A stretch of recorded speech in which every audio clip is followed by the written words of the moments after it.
kebetulan buku pertama gue cerita tuh, gimana sih awalnya gue bisa nyampe sekolah di Amerika. Awalnya gue tidak expect kalau gue akan pergi sekolah di luar negeri secepat itu. Di usia 14 tahun, gue udah keluar dari Indonesia, kemudian udah SMP yang namanya di New York. Siapa yang kepikiran? Nggak ada yang kepikiran. Tapi sampai sini orang-orang akan berkata wajar karena bokap lo orang yang terkenal di Indonesia dulu guys. Gue tuh kebetulan kalau dulu ya, gue itu sekolah kelas 5 SD. Oke. Kemudian gue bercita-cita pengen ngafalin Al-Quran ceritanya nih. Keluarlah gue dari sekolah, akhirnya gue nyantren. Begitu di pesantren, gue ngapal Quran. Tapi gue pernah denger nih, ustazah gue pernah bilang gini, kalau kalian ngafal Quran, itu kalian ibarat kata sangat-sangat dekat sama Allah. Artinya, manfaatkan waktu ketika kalian ngafal Quran itu untuk berdoa dan minta apapun yang kalian pengenin. Gue merasa sangat bahagia dong pastinya di tengah-tengah gue ngafal Quran yang sebenarnya rada-rada nguras air mata, tapi di situ gue berdoa gitu, ya Allah, saya pengen banget bisa sekolah di luar negeri. Yang gue nggak tahu dari mana jalannya, kayak apa, mau ke negara apa, gue bahkan nggak tahu. Ya, yang di pikiran gue tuh nanti ke luar negerinya kalau udah pas kuliah. Tapi ternyata kalau Allah udah pengen ngasih yang namanya jawaban, teman-teman, kalau Allah udah pengen ngasih yang namanya keberkahan gitu ya, blessing, gift, luck, terserah dia mau ngasihnya kapan. Bisa lebih cepat daripada apa yang kita bayangkan atau memang kita butuh waktu untuk mencapai apa yang kita pengenin. Nah, alhamdulillah ternyata jalan gue bisa pergi ke luar negeri itu dengan cara apa? Gue diundang jadi guru ngaji, tapi di sana dibilangin, Wirda, kamu tuh masih muda, jangan cuma ngajar doang.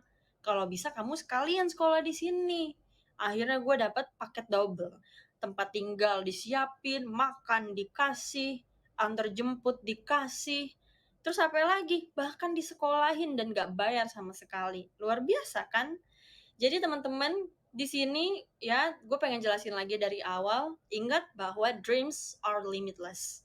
Artinya impian itu tak terbatas.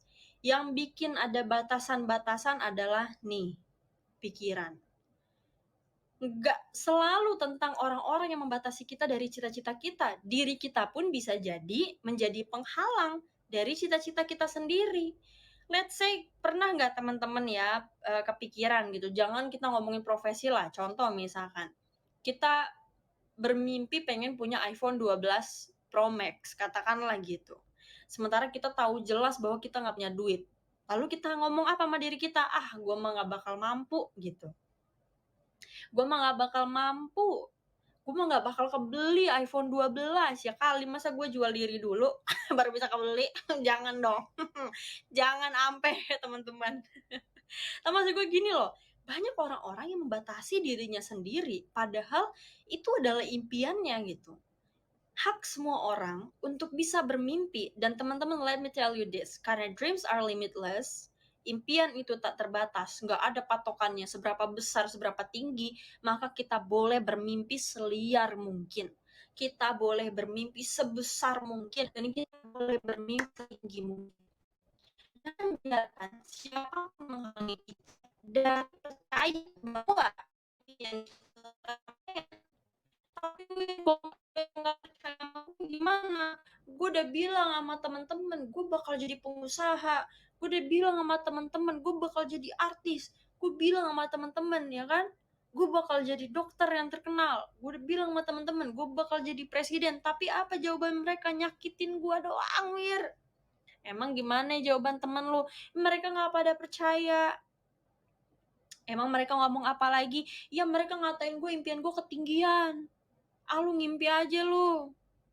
Ah, lu gak sadar diri. Emangnya lu orang kaya? Emang lu siapa? Dan gue ingetin lagi sama teman-teman semua di sini ya, bahwa gini, it's not your job to make everyone believes in you. Bukan tugas elu untuk ngebuat orang percaya sama elu. But it's your job to believe in yourself. Tapi pekerjaan lu, ya, tanggung jawab lu adalah bikin diri lu percaya sama diri lu sendiri. Kenapa gue bilang seperti ini? Karena banyak banget orang-orang di dunia ini yang punya potensi luar biasa, tapi nggak pernah bisa menunjukkan potensinya itu. Sebab apa? Because they don't believe in themselves. Karena mereka nggak percaya sama dirinya sendiri bahwa mereka mampu, mereka bisa, mereka berhasil, mereka bisa ngejalanin itu, dan mereka bisa nyampe ke sono. Kenapa? Karena dari awal udah dipatahin sama yang namanya apa? Gue bilang tadi di sini, pikiran. Jadi satu-satunya yang menjadi patokan kita, menjadi tolak ukur kita, itu adalah pikiran.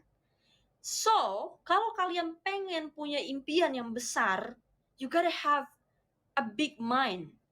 Lu nggak bisa tuh bermimpi besar tapi otak lu kecil gitu.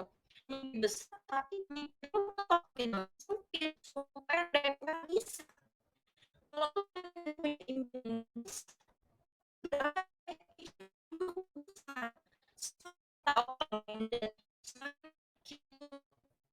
mikirnya luas, wawasannya luas, maka semakin luas dan semakin besar juga impian kita. Nggak ada orang besar ya, tidak ada orang besar, orang terkenal, orang yang berhasil, orang yang punya ini itu, yang punya impian kecil. Lu cari dimanapun di dunia ini, cari orang paling kaya di dunia ini, terus lu pelajarin history background-nya seperti apa. Lu pelajarin dulu dia ngapain. Rata-rata mereka semua memulai dari apa? They start with a big dreams by a small step. Mereka selalu mulai dari impian yang besar, tapi dimulai dari langkah yang kecil. Kenapa gue bilang impian yang besar itu harus dimulai dari langkah yang kecil? Karena kita perlu belajar yang namanya disiplin. Kemudian apalagi konsistensi. Hal yang bikin kita bisa nggak nyampe kepada tujuan kita itu dua hal tadi. Kalau kita nggak disiplin dan kalau kita tidak, tangannya, mohon maaf, tangannya kasar. Oke, gue ubah. Oke, peace ya. Hal yang bikin kita jadi nggak nyampe kepada impian kita itu bisa jadi dua. Satu apa? Disiplin. Allahu Akbar. Yang satu apa lagi? Konsistensi. Maka ketika kita punya impian yang besar, apa yang harus kita jaga? Dua hal ini. Disiplin dan konsistensi. Apa maksudnya we're disiplin dan konsistensi? Disiplin